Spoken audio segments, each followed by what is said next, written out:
Hello, this is Ben Television News Roundup, a compilation of major stories in the week ending. Thank you for being part of the program today. I am Tunde Alabi. U.S. President Barack Obama has expressed his disappointment at the failure of the U.S. Congress to give his government the needed support to move the country forward. The president stated this while reviewing the success of his government across the United States in recent State of the Nation address. Hi, everybody. 7 years after the worst economic crisis in generations, our economy continues to grow and create jobs. In fact, our businesses have created 13 million new jobs over the past 5.5 years. But if we want to keep this momentum going, to make sure that working families feel like their hard work is being rewarded with a basic sense of security, then we all need to do our part. That's why my administration has been partnering with states and cities to help grow the middle class. Over the past few years, nearly 20 cities and counties have implemented paid sick days. 6 states have enacted paid sick days or paid family leave. 17 states and more than 24 cities and counties have raised their minimum wage. All of this will help working families. And across the country, folks are proving that preparing all our kids for the future doesn't have to be a partisan issue. Seattle, a city with a Democratic mayor, just passed universal pre-K, while Indianapolis, a city with a Republican mayor, is starting citywide preschool scholarships. All told, 34 states have increased funding for preschool, and that's good for all of us. Now we need Congress to do its part to boost the economy as well. Unfortunately, Congress left town for 5 full weeks, and they left behind a stack of unfinished business. For the first time ever, Congress failed to reauthorize the Export-Import Bank. That left thousands of business owners and their employees at a serious disadvantage compared to their competitors overseas. It's not good for jobs. It's not good for our economy. When it returns from recess, reauthorizing the bank ought to be a top agenda for members of Congress. Congress also hasn't passed a budget, and when they return from vacation, they'll only have a few weeks to do so or shut down the government for the second time in 2 years. They've had all year to do this. Months ago, I put forward a detailed plan to strengthen our economy and our national security in a fiscally responsible way. And for months, I've said I will veto any budget that locks in the sequester, those senseless cuts to domestic and national security priorities. Remember, we can't cut our way to prosperity. We should be investing in things that help our economy grow today and tomorrow, like education, or infrastructure, or scientific research. Democrats in Congress have made it clear they're ready to sit down and work with Republicans to find common ground on this. After all, Americans expect Congress to help keep our country strong and growing, not threaten to shut down our government. When Congress gets back, they should prevent a shutdown, pass a responsible budget, and prove that this is a country that looks forward, a country that invests in our future and keeps our economy growing for all Americans. Thanks, everybody, and have a great weekend. Meanwhile, President Barack Obama has signed an executive order making the Presidential Innovation Fellows Program an integral and permanent part of the government. The program brings executives, innovators, technologists, and entrepreneurs into government operations alongside federal employees. When I took office, one of my top priorities was to apply lessons we'd learned in our innovative high-tech campaign in 2008 to make the federal government smarter, more innovative, more transparent, and more responsive to the American people we serve. One of the ways we've worked to do that is by recruiting incredible talent from the private sector, engineers, startup founders, and developers, for tours of duty, working alongside some of the best public servants in government. 3 years ago, we launched the Presidential Innovation Fellows Program, and in that time, our fellows have delivered some remarkable results. Thanks to their efforts, veterans have enhanced access to the care and benefits they've earned, families have greater access to their own electronic medical records, police departments are making their data searchable online. More of our students gain access to high-speed internet in their schools every single day. And these fellows are helping us upgrade the way Americans interact with their government online, which, as anyone who's visited a government website will tell you, was sorely needed. So what began as an experiment is becoming a success. That's why I'm making it permanent. From now on, Presidential Innovation Fellows will be an integral part of our government. My hope is this continues to encourage a culture of public service among our innovators and tech entrepreneurs so that we can keep building a government that's as modern and innovative and as engaging as our incredible tech sector is. To all the fellows who've served so far, I want to thank you. I encourage all Americans with bold ideas to apply. I can't wait to see what those future classes will accomplish on behalf of the American people. Thanks, everybody. The government in Somalia has stated its readiness to ban female genital mutilation (FGM) in the country. The law, if enacted, will make those practicing the act face criminal charges. Hope at last for girls in Somalia as the government signals its intentions to ban female genital mutilation, a brutal practice girls in Somalia have been forced to undergo for years.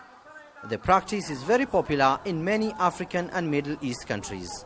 According to figures by the United Nations Children's Fund, female genital mutilation in Somalia alone stands at 98%. Among its effects are lifelong pain, infections, infertility, and difficulties during childbirth. In the past, when girls were subjected to FGM, it used to be something the society was proud of, but it's no longer the same. People shy from being associated with FGM. Now, when parents want their daughters to undergo FGM, they opt for underground avenues rather than public. That's a clear indication that the number of cases has drastically reduced. Now, the government is creating a clear policy that will end the practice. Religious leaders, community heads, and the country's lawmakers are considering legislation initiated by the Ministry of Women. Once the law comes into use, those found practicing the act will be arrested. To all those who practice FGM, we have seen the effect it has. This practice has to come to an end. The ministry is also working on establishing a law to ban FGM. If anyone will be found practicing this culture, they will be arrested by the government. Experts say a community mobilization effort will help end the practice and raise awareness of the law in a country where the practice of female genital mutilation is almost universal. The practice has been outlawed in 18 other African countries. Experts say eradicating the brutal practice in Somalia will take time, but banning it is a major step to ensuring that Somali girls will have a normal life in the future. And to Zimbabwe, opposition MDC in Zimbabwe jeers and echoes President Robert Mugabe during a State of the Nation address. President Mugabe was jeered by the opposition while he attracted applause from members of the ruling party at the program.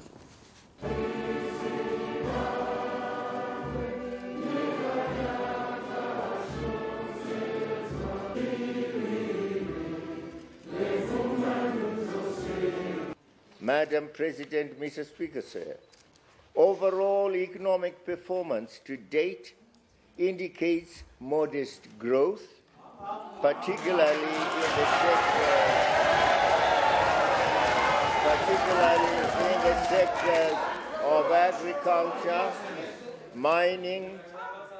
in the sectors of agriculture, mining, tourism, construction, and telecommunications.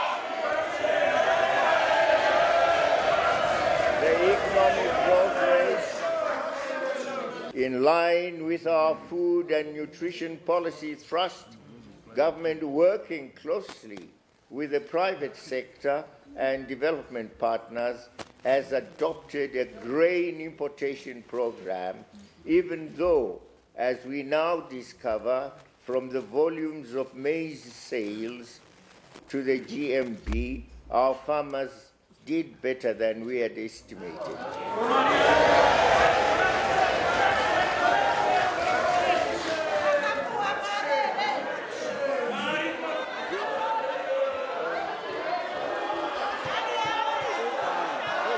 Let us continue to believe in ourselves. Let us continue to believe in our collective capacity to overcome adversity.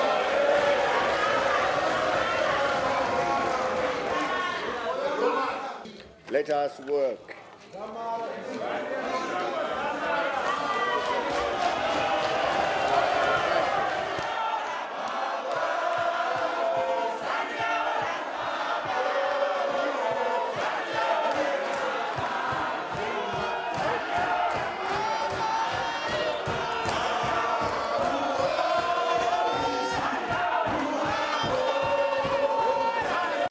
Nigerian professor of international law in the United Kingdom, Gbenga Oduton, has said Nigeria is never short of good leaders, but have never been allowed to get to a position of authority.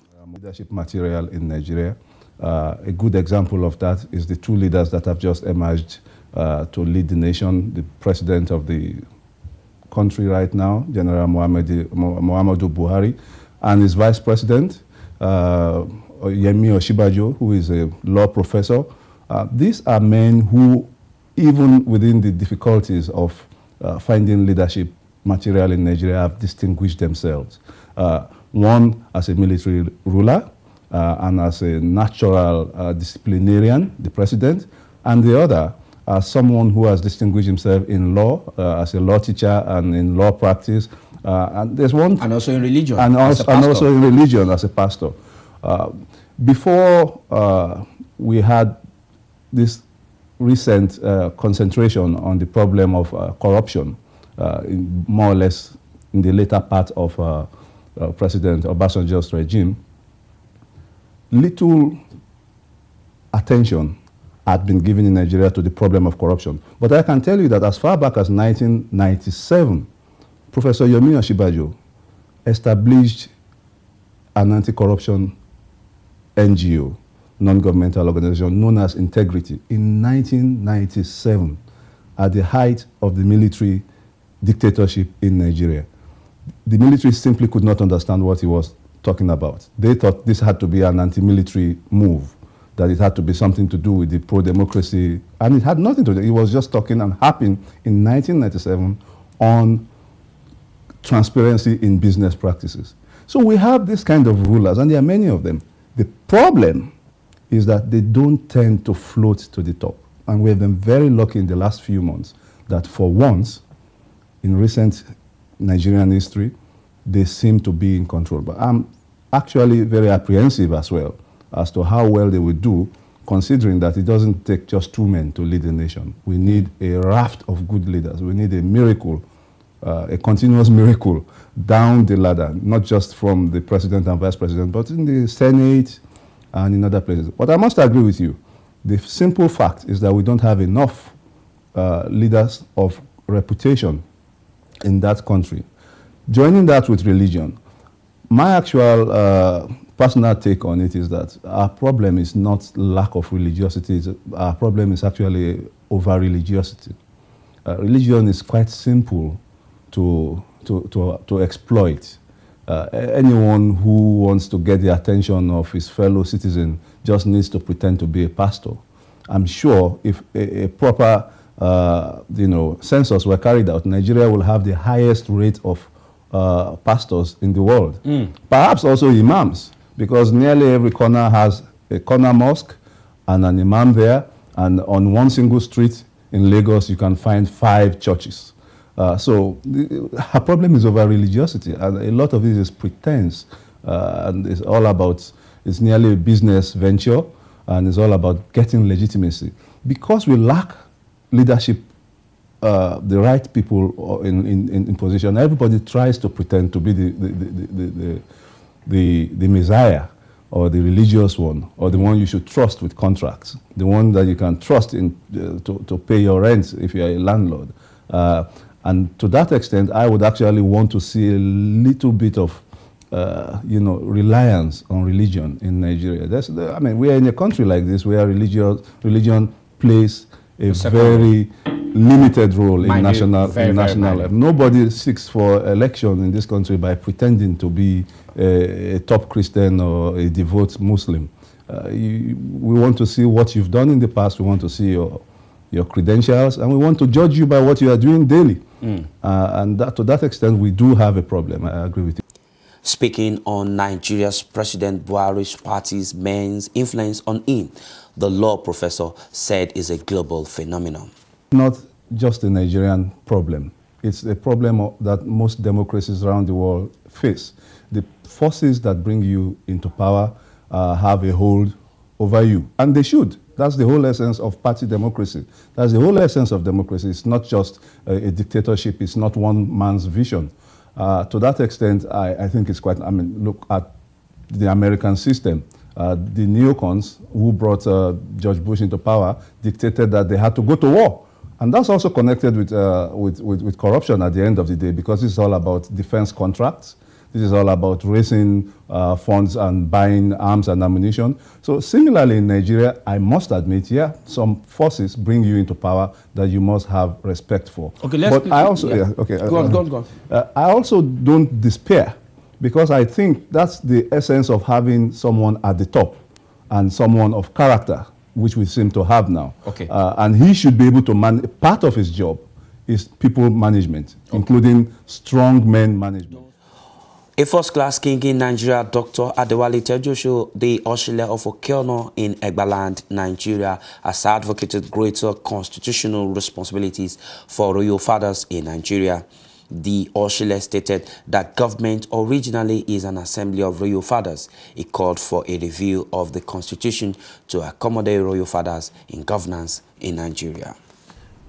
Don't forget one thing, that what we call government today in Yoruba means Ijoba. Ijoba. Ijoba, meaning Ijo Awon Oba. In Nigeria, the guardian of kings. Right. In Nigeria, kings were ruling. But because they went astray, they went out of God's way. Basically, the kings should be ruling. But because they went against God, God decided to take away the government from them. Then came in the politicians. Of course, the politicians also went astray. God raised another set of people. That is the army. The military came. All right? The military are now away. The politicians are there. But the original owners are the kings. Unless this country realizes that government means an assembly of kings, we're likely to continue the same way. Don't even forget that God himself was ruling the world as at the time, especially the world he chose to be his own. They were ruling. He created pastors, prophets, but the people then revolted against them and said they wanted their own king. So, if you follow the scenario, the important thing is that somebody who would be able to do God's will and not the will of man or his own will, that person would get it right. That's the sort of leadership that we need. And God gives each country or each assembly the type of leader they need at the time he wants to give them the leadership. There's no bad leadership, but there are bad followerships. Depending on what the followers are doing, God will decide. It's not by coincidence that Buhari is on seat today.